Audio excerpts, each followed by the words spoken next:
এই মুহূর্তে আমাদের সঙ্গে যিনি রয়েছেন উনি গেছিলেন রাজ্য সরকারের কাছে সাহায্য চাইতে, কিন্তু পাননি।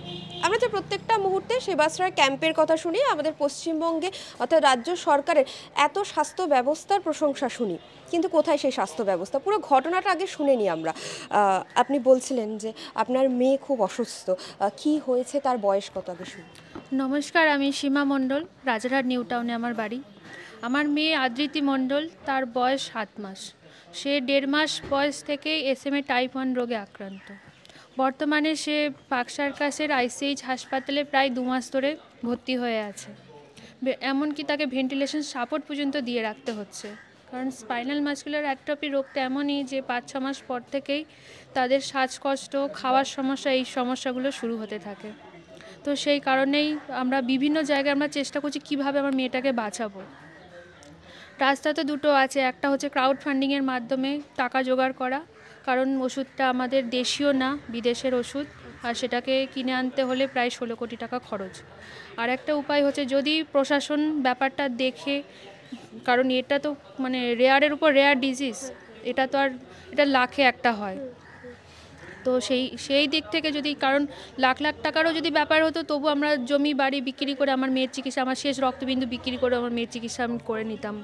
কিন্তু যেহেতু কোটি কোটির ব্যাপার, সেখানে ক্রাউড ফান্ডিং আর নাহলে প্রশাসনের সহযোগিতা, এছাড়া আমি আর কোনো রাস্তা দেখতে পাচ্ছি না। তো সেই কারণেই আমি বলছি যে রাজ্য সরকারের কাছে আবেদন করেছিলেন আপনারা যদি কোনো সাহায্য করে। হ্যাঁ, অবশ্যই। আমি রাজ্য সরকারে যে রবিবার করে দরবার খোলা হয়, সেখানে আমরা গিয়েছিলাম। নয় করে 4-5 বার আমার যাওয়া হয়ে গেছে। সেখান থেকে বলা হচ্ছে আমরা স্পেশাল ফাইল করেছি, কিন্তু সেই ফাইলের এখনও আমরা রিপ্লাই পাইনি।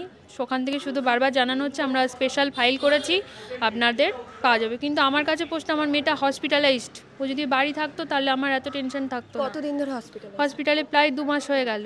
আচ্ছা, কোন হসপিটাল? পার্ক সার্কাসের ICH হসপিটালে রয়েছে। আচ্ছা। এটাই আমার সব থেকে দুশ্চিন্তার বিষয়। যদি বাড়ি থাকতো, আমার ওই ইঞ্জেকশনের সময় ছিল প্রায় 2 বছর, 2 বছর বয়স পর্যন্ত। কিন্তু ওর কন্ডিশন এতটাই সিরিয়াস হয়ে আছে, ওকে আজ দিলে আজ ভালো হয়, এই রকম অবস্থা ওর। আচ্ছা, তো রাজ্য সরকারের কাছে এতবার আবেদন করেছেন, কোনো রকম কোনো সাহায্য পাননি? বারবার শুধু কি ফিরিয়ে দিচ্ছে? হ্যাঁ, সেরকমই ফিরিয়ে দেওয়ার মতনই সই আশ্বাস দিচ্ছে, আমরা ফাইল করেছি, আমরা যত তাড়াতাড়ি সম্ভব ব্যাপারটা দেখছি, এই আশ্বাসটাই পাচ্ছি আমি। আপনারা কি চাইছেন, মমতা বন্দ্যোপাধ্যায়ের সঙ্গে যোগাযোগ করতে? অবশ্যই একমাত্র উনি যদি একটু দেখতে পারেন, যেহেতু আমরা পশ্চিমবঙ্গবাসী, পশ্চিমবঙ্গের উনি মুখ্যমন্ত্রী, উনি একবার যদি বিষয়টা দেখেন, তাহলে আশা করি আমার মেয়ে সুচিকিৎসাটা তাড়াতাড়ি পাবে। আর আমার দরকার, খুব খুব ভীষণভাবে দরকার। আমরা এমন এখন মনে হচ্ছে আমরা এমন জায়গায় বাস করছি যাতে চিকিৎসার অভাবে না আমার মেয়েটা শেষ হয়ে যায়। আচ্ছা, আমি বলছি যে কার কাছে, রাজ্য সরকারের কার সঙ্গে যোগাযোগ করেছিলেন? রাজ্য সরকারের যোগাযোগ বলতে, ওনার দরবার যেটা হয় রবিবার করে, ওখানে মন্ত্রী মিনিস্টাররা থাকেন, তো ওনারাই আমার থেকে মেয়ের কাগজপত্র সব নিয়েছেন, ওনারাই বিষয়টা দেখেছেন। আমি বলা হয়েছিল যে আমাদের বাড়ি থেকে, আমার স্বামীর তরফ থেকে, আমার পরিবারের তরফ থেকে, যে ডাইরেক্ট যদি মাননীয় মুখ্যমন্ত্রীর সাথে দেখা করা হয়, তাহলে ব্যাপারটা আরও মনে হচ্ছে সুবিধা হতো। কিন্তু এখনও পর্যন্ত আমরা দেখা করতে পারিনি, সেই সুযোগটা আমাদের এখনও দেওয়া হয়নি। আপনারা থাকেন কোথায়? আমরা রাজারহাট নিউ টাউনে থাকি। আচ্ছা, আপনাদের এলাকার কাউন্সিলর কি? আমাদের ওখানে কাউন্সিলর হচ্ছে MLA যিনি আছেন, তাপস চ্যাটার্জি। আর তার সঙ্গে যোগাযোগ করার চেষ্টা করেছিলেন? বিধায়ক হচ্ছে তাপস চ্যাটার্জি। আচ্ছা। আর তার সাথেও যোগাযোগ করা হয়েছে, ওনার বাড়িতেও আমাদের অনেকবার যাওয়া হয়ে গেছে, কিন্তু সেইভাবে রিপ্লাই আমরা পাচ্ছি না। সবারই ওই 16 কোটির কথা শুনে, সেটাই কিভাবে আমরা জোগাড় করব, এটাই ওনারা ভয় পেয়ে যাচ্ছেন।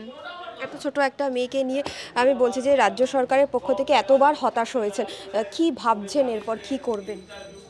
দেখুন, আমি হতাশ হচ্ছে ঠিকই, কিন্তু মা হয়ে আমি কিছুতেই ভাবতে পারছি না যে আমার মেয়ে চিকিৎসা হবে না। আমার এইটুকুনি আমি আশা রাখছি যে যদি একটু সরাসরি ওনাদের সাথে যোগাযোগ করা যায় বা ওনার সঙ্গে দেখা করা যায়, তাহলে আশা করছি উনি কিছু একটা ব্যবস্থা করে দেবেন আমাদের মাননীয় মুখ্যমন্ত্রী। আপনাদের স্বাস্থ্যসাথী কার্ড আছে? না, আমার স্বাস্থ্যসাথী কার্ড নেই, কারণ আমি অনেকবার যে দোয়ার হয়, সেই দোয়ারে আমি করেছিলাম, অ্যাপ্লিকেশন দিয়েছিলাম, আমি পাইনি কার্ডটা। বেশ, আমরা শুনলাম উনি যে ঘটনাটা বললেন, আমরা বারবার কিন্তু সেবাশ্রয় ক্যাম্পে বিজ্ঞাপন দেখেছি যে অভিষেক বন্দ্যোপাধ্যায় এরকম দুরারোগ্য ব্যাধির একেবারে সমস্যার সমাধান করে দিল এই সেবাশ্রয় ক্যাম্প। কিন্তু আমি বলছি যে মানুষটা, যে শিশুটা বারবার মুখ্যমন্ত্রীর কাছে পৌঁছানোর চেষ্টা করছে, কোথায়? এই যে এত স্বাস্থ্য ব্যবস্থার ভূয়সী প্রশংসা মুখ্যমন্ত্রী মমতা বন্দ্যোপাধ্যায় থেকে শুরু করে রাজ্য সরকারের সকলে করে, তারা কোথায়?